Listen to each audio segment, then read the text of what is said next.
எருசலேம் மகளிரே, நீங்கள் எனக்காக அழ வேண்டாம், மாறாக உங்களுக்காகவும் உங்கள் மக்களுக்காகவும் அழுங்கள். ஏனெனில் இதோ ஒரு காலம் வரும், அப்போது மலடிகள் பேறு பெற்றோர் என்றும் பிள்ளை பெறாதோரும் பால் கொடாதோரும் பேறு பெற்றோர் என்றும் சொல்வார்கள். அப்போது அவர்கள் மலைகளை பார்த்து எங்கள் மேல் விழுங்கள், குன்றுகளை பார்த்து எங்களை மூடிக்கொள்ளுங்கள் எனவும் சொல்வார்கள். பச்சை மரத்திற்கே இவ்வாறு செய்கிறார்கள் என்றால் பட்ட மரத்திற்கு என்னதான் செய்ய மாட்டார்கள்? ஆண்டவராகிய இயேசு எருசலேம் மகளிரை ஆறுதல் படுத்தின காட்சியைத்தான் நாம் இப்பொழுது பார்த்தோம். விவிலியத்திலே 2 கொரிந்தியர் 1வது அதிகாரம் 3வது வசனம் இவ்வாறு சொல்லுகிறது: நம் ஆண்டவர் இயேசு கிறிஸ்துவின் தந்தை இரக்கம் நிறைந்த கடவுள், அவரே ஆறுதல் அனைத்துக்கும் ஊற்று, அவரை போற்றுவோம். இவ்வாறு இந்த வசனம் சொல்லுகிறது. நம் ஆண்டவராகிய இயேசு கிறிஸ்துவின் தந்தை, நம் கடவுள் இரக்கம் நிறைந்த ஆண்டவர், அவர்தான் ஆறுதல் அனைத்திற்கும் ஊற்று என்று இந்த வார்த்தை கூறுகிறது. இந்த உலகத்திலே நாம் அநேக சூழ்நிலைகளின் போது சோர்ந்து போய் விடாய்த்து போய் வழியே இல்லை என்று, இனி எனக்கு என்ன கதி என்று ஆறுதல் சொல்வதற்கு ஒருவர் கூட இந்த உலகத்தில் எனக்கு இல்லையே என்று கலங்கி தவிக்கிற சூழ்நிலைகளிலே வாழ்வின் இறுதி கட்டம் வரை நமக்கு துணையாக, நமக்கு ஆறுதல் அளிப்பவராக ஆறுதல் வார்த்தைகளை சொல்லி சொல்லி சொல்லி நாம் சோர்ந்து போகிற நேரத்தில் எல்லாம் நம்மை தூக்கி நிறுத்துவது, அன்போடு அரவணைப்பது அவருடைய ஆறுதல் மட்டும்தான். அந்த அன்பின் ஆறுதல் வார்த்தைகள் தான். என்னுடைய வாழ்க்கையிலே கூட ஆண்டவர் இயேசுவின் ஆறுதல் என்னை எப்படியெல்லாம் வழிநடத்தியது. இன்று இந்த இடத்துல நான் இங்கு நின்று கொண்டிருப்பது கூட அவர் எனக்கு அளித்த ஆறுதலான வார்த்தைகள் தான் நான் இந்த இடத்துல அவருக்கு சாட்சியாய் நின்று கொண்டிருக்கிறேன். என்னுடைய சிறு வயதிலே எங்கள் குடும்பத்திலே நாங்கள் 3 பிள்ளைகள். நான் தான் முதல் பிள்ளை. என்னுடைய தகப்பனார் எனக்கு விவரம் தெரிந்த நாட்களிலிருந்து எங்கள் குடும்பத்தை கவனிப்பதோ பொறுப்பாய் பார்த்து கொள்வதோ, ஒரு அப்பா பிள்ளைகளுக்கு செய்ய வேண்டிய கடமைகளை செய்வதோ கிடையாது. மாறாக தினமும் குடித்து விட்டு வந்து எங்கள் வீட்டில் சண்டைதான் நடக்கும். எனக்கு விவரம் தெரிஞ்ச நாளிலிருந்து நான் 7வது 8வது வகுப்பு படிக்கிற போதே எங்க அப்பா குடிச்சிட்டு தான் வருவார். ஏன் இப்படி நடக்குது என்று மனம் நொந்து போவேன். அது மட்டுமல்ல, தினம் தினம் வீட்டில் சண்டை நடக்கும். சண்டையோ சண்டை. ஸ்கூல் விட்டு திரும்பி வரும் பொழுது எங்க அப்பாவுடைய வண்டி வாசப்படியில இருந்ததுன்னா ஐயோ வண்டி இருக்குதுன்னு பயந்து கொண்டே வருவோம். அப்பா மேல ஆசைப்பட்டு நாங்க வந்தது கிடையாது.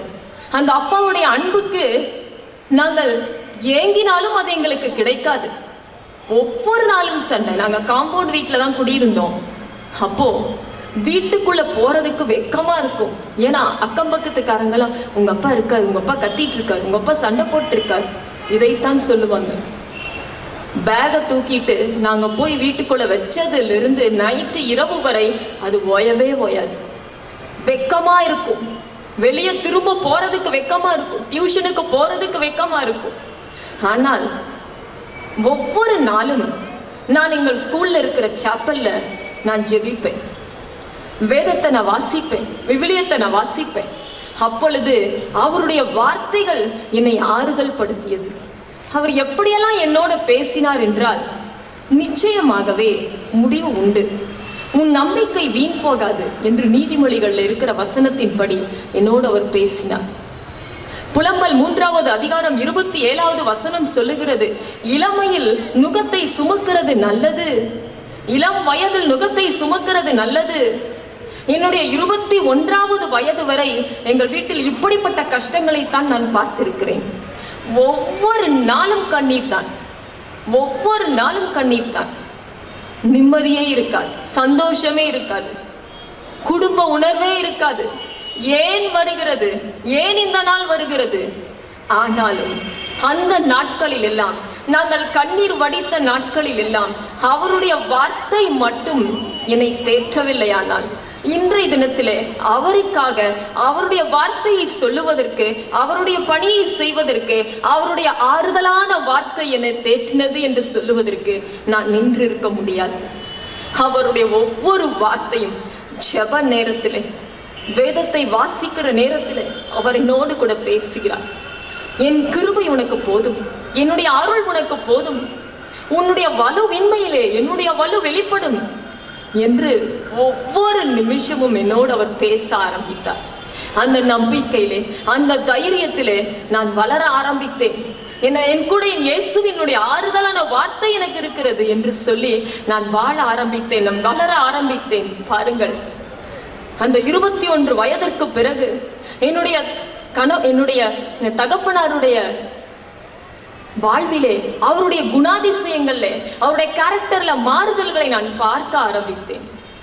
இந்த அப்பாவா இப்படி என்று சொல்லி நினைக்கும் அளவுக்கு ஆண்டவர் ஒரு மாறுதலை உண்டு பண்ணினார், ஒரு விடுதலையை உண்டு பண்ணினார். எனக்கு நல்ல வாழ்வை அமைத்து கொடுத்தார். இந்த இடத்துல வந்து அவருடைய ஆறுதலான வார்த்தைகளை பேசும்படிக்கு எனக்கு வாய்ப்பை கொடுத்தார். என்னை உயிரோடு வைத்திருக்கிறார். காரணம் என்ன தெரியுமா? அது அவருடைய ஆறுதலான வார்த்தையினால் தான் இந்த இடத்துல என்னை நிற்க பண்ணி இருக்கிறது. Praise the Lord. இன்னும் அதிகமாக ஒரே ஒரு விஷயத்தை நான் உங்களோடு கூட பகிர்ந்து கொள்ளுகிறேன். கொஞ்ச நாட்களுக்கு முன்பாக கூட நான் திருப்பலியிலே கலந்து கொண்ட போது, ஒவ்வொரு வாரமும் புதன்கிழமை தோறும் கத்தீட்ரல் சர்ச்சில் திருப்பலி முடிந்ததுக்கு அப்புறம் ஜெப வழிபாடு நடைபெறும். அந்த ஜெப வழிபாட்டுக்கு முன்பதாக திருப்பலியிலே திவ்ய நற்கருணை ஆராதனை நடந்து கொண்டு இருந்தது.